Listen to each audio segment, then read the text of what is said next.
Hello, my dear friends. How are you doing? Hope you are having an amazing day and not having to deal with drama. Ready for new stories I have for you today? Let's go to the first one. And don't forget to listen to the end of the story, guys, to hear my insights. Enjoy the stories. And don't forget to like and subscribe. And of course, don't forget to leave a comment. Me, 25 female, and my husband, 26 male, have been married for 2 years and wanted to start a family ever since. We decided to wait until we had better paying jobs, and now we both have high paying jobs and are stable enough financially to go for it. My husband has 3 siblings: sister Lisa, 19 female, his younger brother Eric, 24 male, and an older sister, sister-in-law, 30 female. Sister-in-law and her husband, let's call him Dale, have been married for 3 years, and they have been trying for a baby since then, with no luck yet. Sister-in-law and I have not had the best relationship, but we are cordial enough with each other.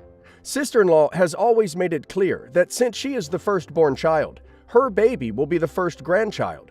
My husband and I know how she wanted things to be, but honestly, we weren't planning to wait for her to have a kid because our lives don't revolve around her. 2 weeks ago, I found out I was pregnant. My husband was so happy, and we both planned to tell each of our parents with a nice cake and a small gift on a restaurant. So the day to tell his parents arrived, and when he told them, they were also very happy. My mother-in-law has always wanted to be one of those grandmas who spoil the babies rotten. She then asked us if we were going to tell the rest of the family personally or on social media. We decided to do it personally, and my parents-in-law hosted a dinner on their house that only immediate family attended. When we told them the news, sister-in-law was shocked. She had her fists closed and her jaw clenched. My husband's younger sister was the same. Sister-in-law then stood up and started yelling at me, asking how I could do this to her. My husband told her to calm down, and then Dale joined the argument. Sister-in-law and Dale said that we needed to terminate the baby immediately, since it is not our right to have the first grandkid. Mother-in-law and father-in-law sided with us and told them that they need to calm down. Sister-in-law and Dale left the house after cussing us out a bit more. 2 days later, I was talking with my husband's younger sister, Lisa, and she brought up how we should have asked for sister-in-law's permission and told me that we were a-holes. I told her that having children is nothing I need to ask permission for, and after arguing, she slapped me. I don't know if it was the hormones, but I was fuming. I told her to duck off and left. The next day, I had multiple texts from sister-in-law, Dale, Eric, and Lisa, threatening to go no contact with my husband and I unless we terminate. I have been crying so much because I don't want to deprive him of his siblings, and I don't know what to do now. If I had known everything would turn out like this, I wouldn't have wanted to try for a baby. The family is divided on this, and I need an unbiased opinion. My husband and I will be reading your comments. Am I the a-hole? Wow. OP's husband's siblings are atrocious and horrible human beings. Based on her situations, what if it takes 2 years, 5 years, 10 years before they can conceive? OP is right. Her life and family does not and should not revolve around them. Best part here is that OP's husband's parents do not give a crap and are happy with OP and siding with her. OP should sit with her husband and see what he thinks. If he's okay with going no contact with his siblings, then go for it. OP should not terminate just because someone believes it's their heavenly right to have the firstborn among the siblings. Who came up with that nonsense? The kicker here is being slapped during an argument. Oh boy. So here's some context. My dad left my mom while she was pregnant, had another child shortly after, half-brother, HB, then married my stepmother, SM, and had 3 more kids. My dad was never all that involved in mine or HB's life. I saw him once a year at my grandparents' house, but I visited my grandparents weekly. I found out when I was 8 that SM's kids didn't know that HB or I existed. Grandparents would hide our pics. I was told by grandparents that SM didn't want them to know about us. My dad died when I was 10, and I wasn't allowed to go to the funeral. Grandparents told me SM had forbidden me from coming. Obviously, this was really difficult for a 10-year-old and badly affected my mental health and grieving. I went to counseling, but suffered with severe depression for years. When I was 17, I went into grandparents' address book when they were sleeping and got her email. I wrote a long email to her, telling her how being stopped from attending the funeral and being kept secret from SM's kids had affected my mental health for years, and I had suffered severe depression as a result. I told her I wanted to meet my brothers, and that it was evil that we'd been kept secret. I admit to a flair for the dramatic at that age, so I titled the email, "You'll want to read this. It concerns your dead husband." Yikes. She never responded to me. She forwarded the email to my grandparents and told them I needed help. I didn't contact her again until my granddad died. I was again told not to come to the funeral, but now I was 23 and perfectly capable of crashing a funeral. So I turned up. My grandmother left without speaking to me, which was weird. After, I approached SM, introduced myself, and she said she was going to visit my dad's grave. I asked her to show me where it was because I'd never been allowed to know. She was shocked by this and said I should have known that, and that she'd never hidden me or HB or stopped us from attending the funerals. It was all my grandmother. Not sure why. Maybe some outdated ideas about out-of-wedlock kids.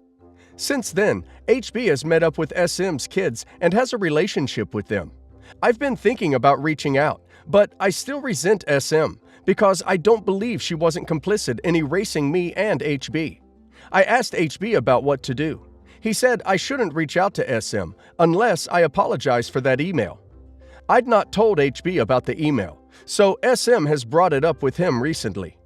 I'm 27 now, so this is a 10-year-old email sent by a depressed, grieving 17-year-old who has been lied to for her entire life.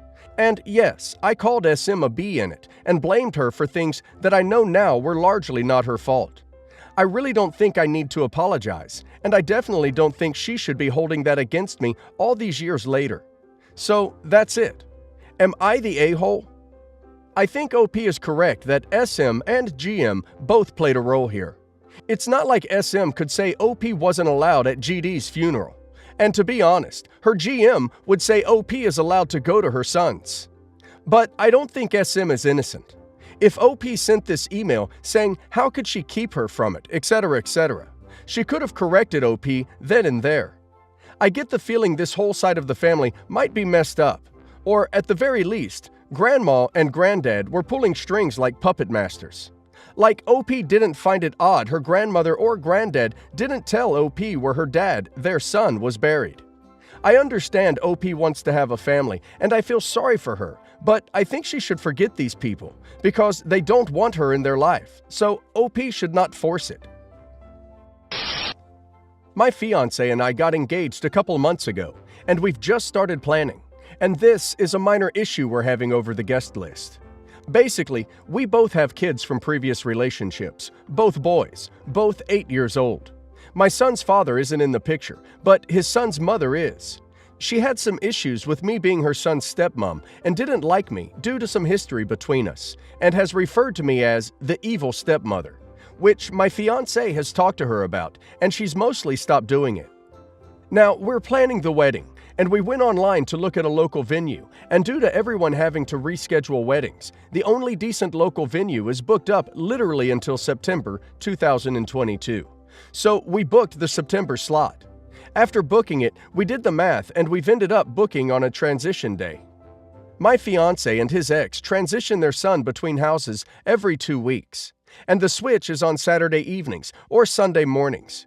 We've booked the wedding for the afternoon on a transition weekend, and we were planning to go on our honeymoon on Sunday morning and leave the boys with my parents.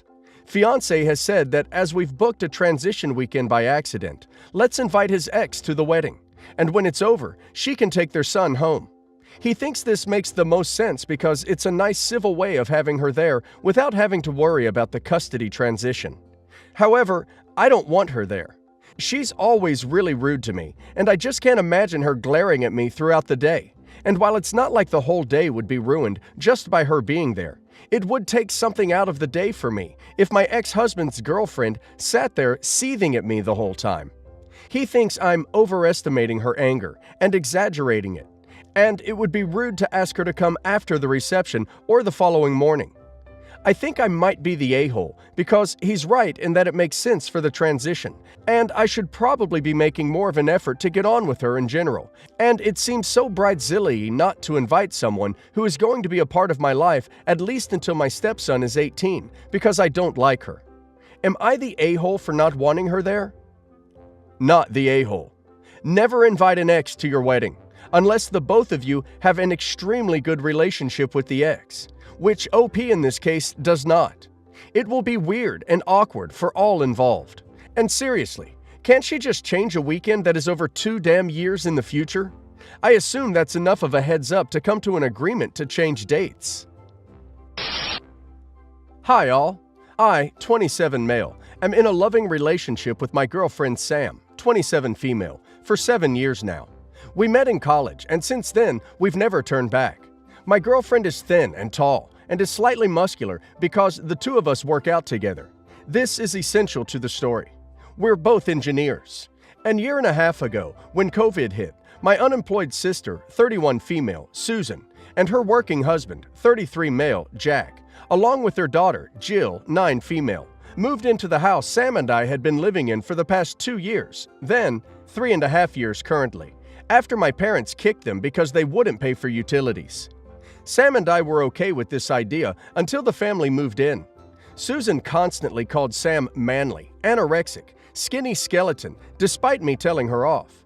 She claimed that they were jokes. She also didn't let Sam wear revealing clothes, tank tops, shorts, or sometimes those really silky night dresses, because she'd create body image issues in her daughter and tempt Jack, and the second comment really rubbed me the wrong way. So I told her if she repeated it again, she'd be out before she could say sorry. She laughed it off. Her husband said that Sam was overreacting when she received such compliments. The family didn't pay for the 2 rooms they'd occupied, the food, essentially nothing. We live in a 4-bedroom house in a gated community. Susan also constantly dived into Sam's clothing and accessories for the parties her friends invited her to. The other day, I came home from a grocery run and see Sam absolutely in tears in our room. Susan had torn a form-fitting dress that Sam had gotten from a fancy boutique into pieces. She tells me that Susan thought Sam was fat-shaming her with the dress and took it on herself to get rid of it. She tells me that Jill had broken a necklace she'd received from her grandma, who was extremely close to her and had passed away. I'm angry at this point too. She asks me if I could get rid of them because all those comments made her feel uncomfortable with her own skin, and this incident was the cherry on top. I tell the family to leave in the next 5 days, or I'd be calling the police on them. They left the next day, back to my parents' house.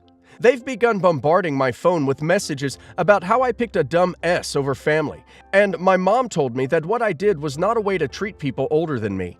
Sam's gotten way too many messages wishing that I would leave her because of how she is a mentally unstable bee and was ruining families. My Sam's apologizing to me because of what my sister did, and I've blocked everyone except my dad because he took my side. I told them to never contact me again. Am I the a-hole? OP's sister is a selfish, toxic, jealous troll. Not an a-hole for kicking them out. But OP kinda sucks for letting his family treat his girlfriend like that for 1.5 years. Sam shouldn't have to ask for OP to make them leave. After the first rude comment, a warning should have been issued, and after the second, they should have been told to leave, either by OP or Sam.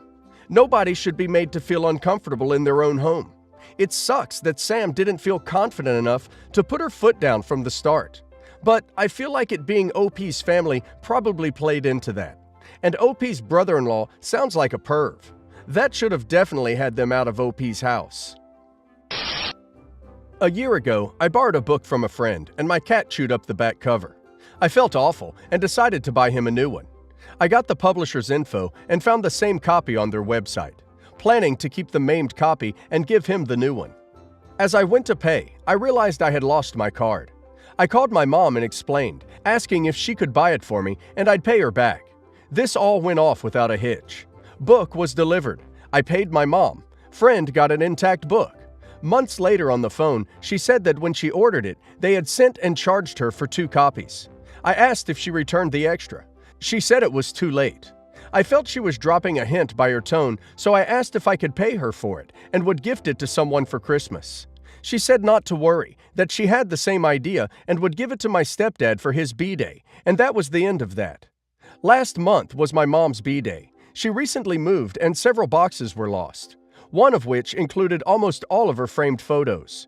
I was on a budget and thought that getting my boyfriend, a photographer, to take some nice shots of me and my little sister in the park and framing them would be a nice gift. I thought she would love it, but that wasn't the case. She yelled at me, saying I was a bee for reminding her of all the photos she lost and that I ruined the night for her. I tried to be graceful about it, telling her it was not my intention to upset her and that she deserved nice pictures of her family. She was livid and stormed off. I left shortly after, and it wasn't mentioned again. So now we get to yesterday, my B-Day. She tossed me a gift, and when I opened it, it was the extra copy of the Silmarillion. I initially was confused, not upset. I looked at her, and she had this awful smirk on her face and said, "It's what you deserve." Everyone in the room noticed the energy shift, and the room went silent.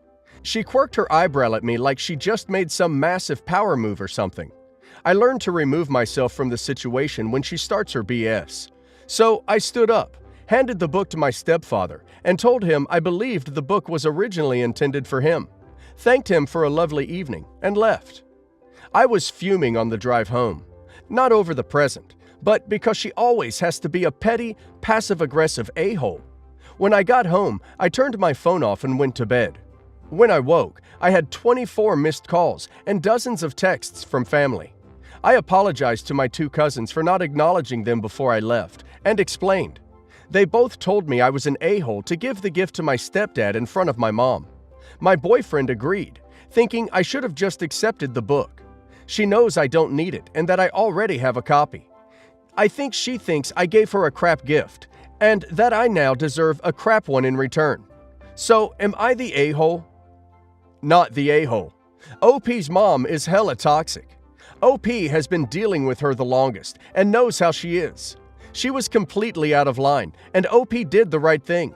It's not always about being polite, especially when someone isn't polite to you, especially on a special day like your birthday.